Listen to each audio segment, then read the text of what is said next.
So today, this morning, is we're going to talk about the history of the universe from its beginning, its origin, 13.7 billion years ago, to the emergence of Earth, 4.5 billion years ago.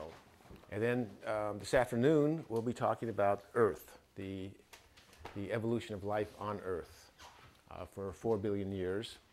And then tomorrow, we'll talk about the evolution of the hominid, of the human and our ancestors. So, but first I want to start out with some general characteristics about, about the universe in general, about my website in particular. Those two are related. And about knowledge and mystery and things like that. So sort of set a general context for things.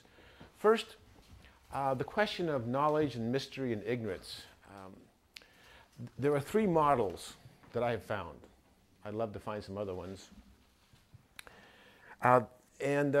People have, and it's a vocabulary question. So you can pick your vocabulary. But I point this out because the vocabulary you pick makes a difference in how you think about things.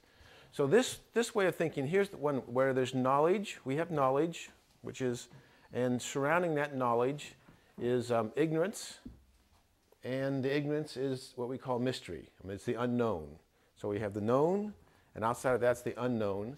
And the unknown is mystery. So we don't know about it. In that model, in that way of thinking, as our knowledge goes up, the mystery goes down. Because knowledge expands, and there's less mystery. That's a very common way of thinking about it, and of using the terms, and it's perfectly legitimate. There's another way, which I read from a physicist named Chet Ramo, who's written several books, very beautiful books. Honey from Stone and some very lovely books, Natural Prayers. And his model is that there's knowledge, and then outside the knowledge is ignorance.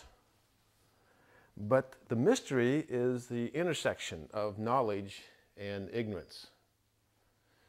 So the perimeter, this red perimeter, is mystery. It's where our knowledge meets our ignorance. And in that model, as knowledge goes up, mystery goes up. So it's a very different way of thinking about it. We have knowledge surrounded by ignorance, and the whole thing is mystery. Because, and in this model, as knowledge goes up, mystery doesn't change. The reason I prefer that is, fundamentally, we don't know why there's a universe. We don't know what gravity is. We really don't know. I mean, if you ask enough questions, what you get down to is, it's just a mystery. I think Brian Swim, he said it very beautifully in the Canticle somewhere. He said, a butterfly is no less mysterious than the flaring forth of the universe.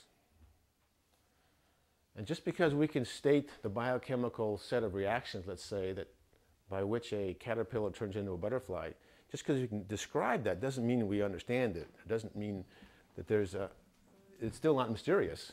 It's just we've learned to describe it. So again, it's a way of thinking, and you can take your pick. But this is the way I think. No, this is the way I use the word. The whole thing is a mystery. And that's also a way of honoring it. It's a different approach to what happens.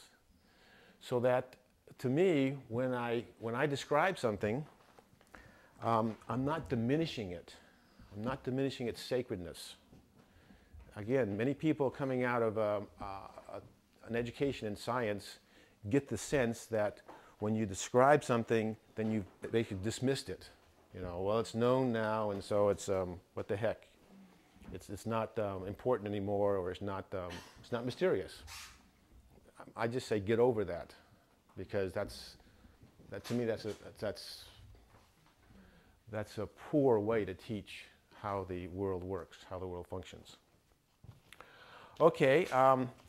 I put this website up here because a lot of the things I do, actually we're handing out most of the things, but a lot of my handouts are on that website you can download. But you're getting most of them now, but there may be some other ones there, I'm not sure. Okay. The second model, who was it again?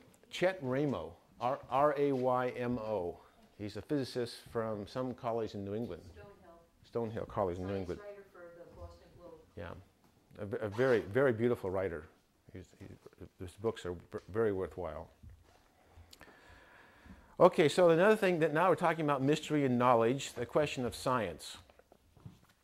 Science is a way of figuring out how the world works. It's not the only way, it's not the perfect way, but it's a way. And the definition of science that I use is actually a definition offered by E.O. Wilson, and it's used by most scientists, I'd say. And that is that science is an organized enterprise, a systematic and organized enterprise that gathers knowledge about the world and condenses that knowledge into testable laws and principles. So it's an enterprise. It's an enterprise. In other words, there's lots of people gathering knowledge about the world and condensing the knowledge into testable laws and principles. And that's the trick, is condensing it into testable laws and principles. If something can't be tested, if it can't be falsified, it's not science. It's perfectly good knowledge. I mean, actually, all the important stuff in life, you know, love, relationship, courage, our knowledge of each other, our relationships, it's not science. So science, but science deals really effectively with aspects of the world which can be repeated and can be repeated under, and so different observers can experience it. And that is repeatable enough that it can be condensed. It's the underlying processes can be set in a simple form, typically mathematical, but not always. So anyway, science is one way of approaching the world. And as I said yesterday, basically all of our knowledge of the universe, the Earth and universe, previous to 5,000 or 6,000 years ago, has come through the methodology of science. Until writing was invented, we had no record of the activities of the past, except through digging them up and looking at them or checking them out in the sky and so on. And so we get a certain understanding of the universe and Earth through that methodology. It's not the perfect, but it's enough to tell us what actually happened. Just like little Mary, or what her name was, who ate the lobster. We can know that she ate. We don't know what she said during dinner. We don't know whether she was happy or sad during dinner. You know, whether she cried. We don't know if she watched TV after dinner. But we do know that she ate lobster for dinner. So you get a certain snapshots of the past, in this case, what we're interested in. And the reason that we learned about this past was because we started learning things about the present through this methodology of science. We started having experiences like looking out into the night sky, very far into the night sky. And when we tried to take those observations and condense them into testable laws and principles, when that process started taking place, we discovered that we had to adopt an evolutionary approach. We could not explain what we saw out in the sky, or what we dug up in the earth, or what we saw with little teensy tiny things. We could not understand that. We could not condense that into testable laws and principles unless or until we adopted the approach of that we had a deep past and that things have been changing. And there have been processes going on for a very long time, 13.7 billion years to be precise, reasonably precise.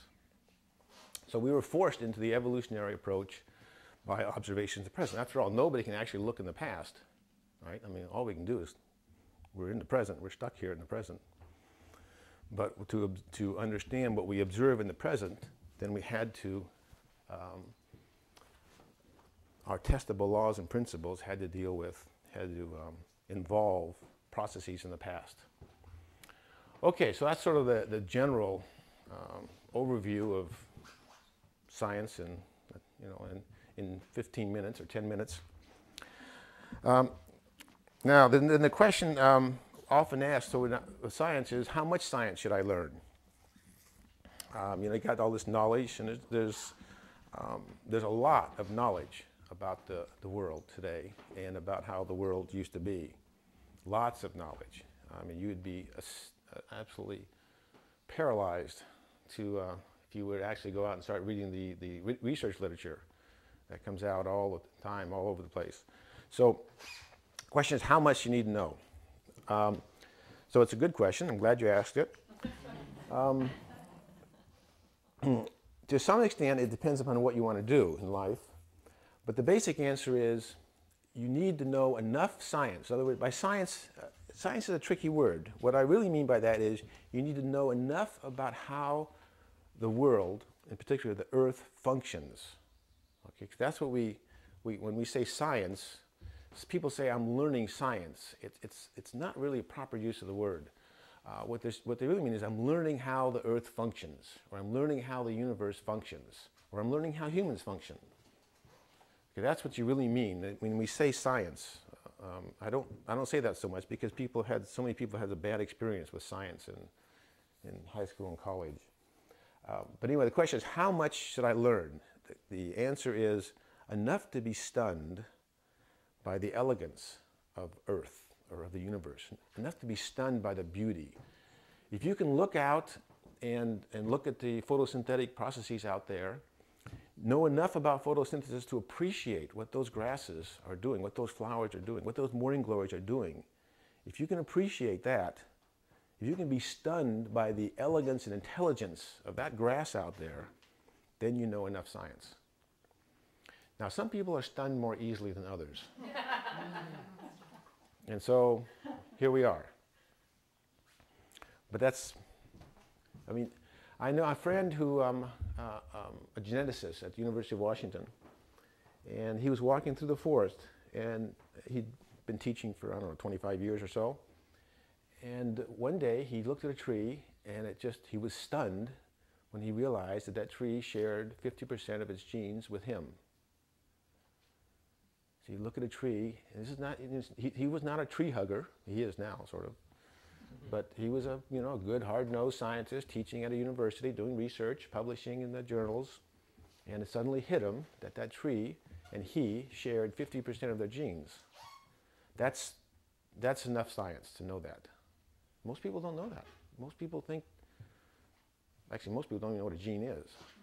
And most people don't think that tree is metabolizing just like I am. That tree and I share this history. So that's the science that's needed. That's the knowledge of how the Earth functions. That's needed enough to appreciate, to understand that if anything is sacred, everything is sacred because it's all one. And that's good hard science, good modern chemistry, modern biology, modern physics, modern geology, modern astronomy. Everything there's one process going on in the universe, and that's the universe.